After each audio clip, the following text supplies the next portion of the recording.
नमस्कार, मैं यशस्वी गुप्ता स्वागत करती हूं आप सभी का आज की ताज़ा खबरों के शो में, जिसका नाम है कोर्स टुडे हिंदी।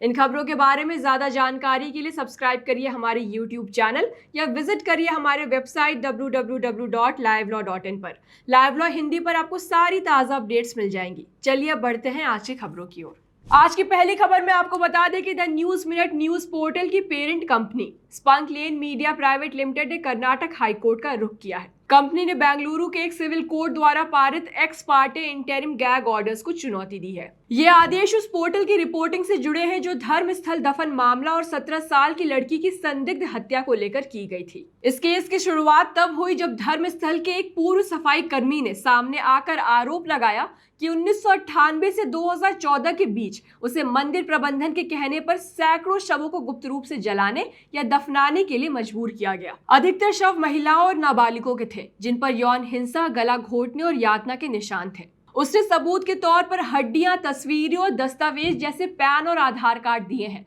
और सुरक्षा मिलने पर 13 दफन स्थलों तक अधिकारियों को ले जाने की पेशकश भी की। इसके बाद सरकार ने स्पेशल इन्वेस्टिगेशन टीम बनाकर जांच शुरू की। इसी बीच बेंगलुरु की एक अदालत ने मीडिया को 8,800 से ज्यादा लिंक हटाने का आदेश दिया, एक मंदिर ट्रस्टी द्वारा दायर मानहानि याचिका के आधार पर। द न्यूज मिनट ने हाईकोर्ट में कहा कि उसे मामले में पक्षकार नहीं बनाया गया, फिर भी उसे जॉन डो नाम से आदेश के दायरे में लाया गया। कंपनी ने विवाद बढ़ने से बचने के लिए कुछ लेख और एक ट्वीट अस्थायी रूप से हटा दिया, लेकिन जब 11 जुलाई को एक वीडियो हटाने की भी मांग की गई तो कंपनी ने याचिका दाखिल की। याचिका में आरोप लगाया गया कि एक ही मुद्दे पर कई अदालतों में मुकदमे दायर कर कंपनी को परेशान किया जा रहा है, जो प्रेस की स्वतंत्रता को दबाने की कोशिश है। कंपनी ने 18 जुलाई को पारित दूसरे आदेश को भी चुनौती दी है, जिसे बिना सूचना के पारित किया गया, जो कानूनन गलत है। इसके साथ ही कंपनी ने हाईकोर्ट से मांग की है कि कुडला रैम्पेज यूट्यूब चैनल के मामले में जैसे राहत दी गई थी, वैसे ही फैसला उसके लिए भी दिया जाए। इस मुद्दे पर आगे क्या अपडेट्स आते हैं, जानने के लिए बने रहे हमारे साथ। खबरों में आगे बढ़ते हुए chief justice of India BR Gavai ने कहा कि अगले सोमवार 11 अगस्त से कोर्ट नंबर 1 में किसी भी डेजिग्नेटेड सीनियर एडवोकेट को मौखिक रूप से मामले का उल्लेख करने की अनुमति नहीं होगी, यानी मामले को ओरली मेंशन करने की इजाजत नहीं होगी। चीफ जस्टिस गवई ने यह बयान तब दिया जब senior advocate doctor Abhishek Manu Singhvi एक मामले को ओरली मेंशन करने के लिए उपस्थित हुए। चीफ जस्टिस ने कहा कि जूनियर एडवोकेट्स को यह मौका दिया जाना चाहिए और साथ ही उन्होंने कहा कि वो इस नियम को अगले सोमवार से लागू कर रहे हैं ताकि सभी को इसकी जानकारी मिल सके। सुप्रीम कोर्ट ने भारत के चुनाव आयोग से बिहार के लिए स्पेशल इंटेंसिव रिवीजन के बाद प्रकाशित ड्राफ्ट मतदाता सूची से 65 लाख मतदाताओं के नाम हटाने से संबंधित अनियमितताओं यानी इरेगुलरिटीज के आरोपों पर शनिवार तक जवाब देने को कहा। कोर्ट ने चुनाव आयोग से यह स्पष्ट करने को कहा कि क्या 1 अगस्त को प्रकाशित ड्राफ्ट लिस्ट प्रकाशन से पहले राजनीतिक दलों के साथ साझा की गई थी।